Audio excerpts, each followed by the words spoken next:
Jour de fête ce lundi 13 février au Cameroun. Le président de la République, Paul Biya, fête son anniversaire. À 90 ans, il est le plus vieux président en exercice au monde et a déjà passé 40 ans à la tête du pays.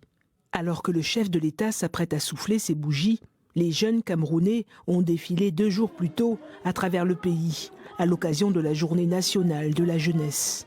Une fête nationale destinée à souligner leur importance dans le développement économique du pays. Des festivités sont prévues ce lundi à Yaoundé par le parti au pouvoir, boycotté par d'anciens soutiens de Biya, mécontents de l'état du pays, notamment sur les plans économiques et sécuritaires. Nous vivons dans une dictature violente et brutale et au cours des 40 dernières années, elle est devenue de plus en plus violente et brutale. Alors que nous parlons aujourd'hui, nous sommes dans un moment où nous vivons toujours avec la peur en tant que Camerounais. La peur est permanente.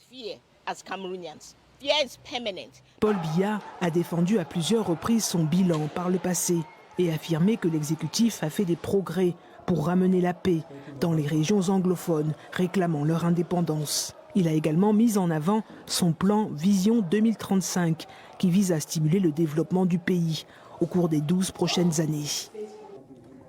Bien que les observateurs internationaux aient émis des doutes sur l'équité des élections au Cameroun, que Biya remporte régulièrement et facilement depuis plusieurs décennies, ce dernier dispose de soutien pour qui son âge avancé est synonyme de sagesse.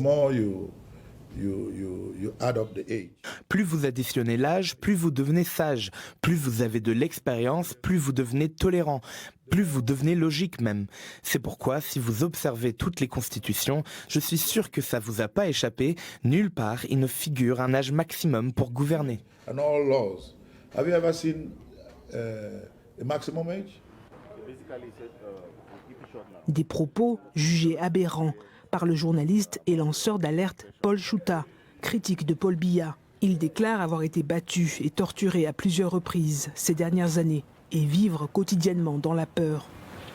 Donc du coup, lorsqu'ils sont arrivés à ce lieu, ils ont garé le véhicule, ils ont sorti des pierres, des fouets avec lesquels ils m'ont flagellé.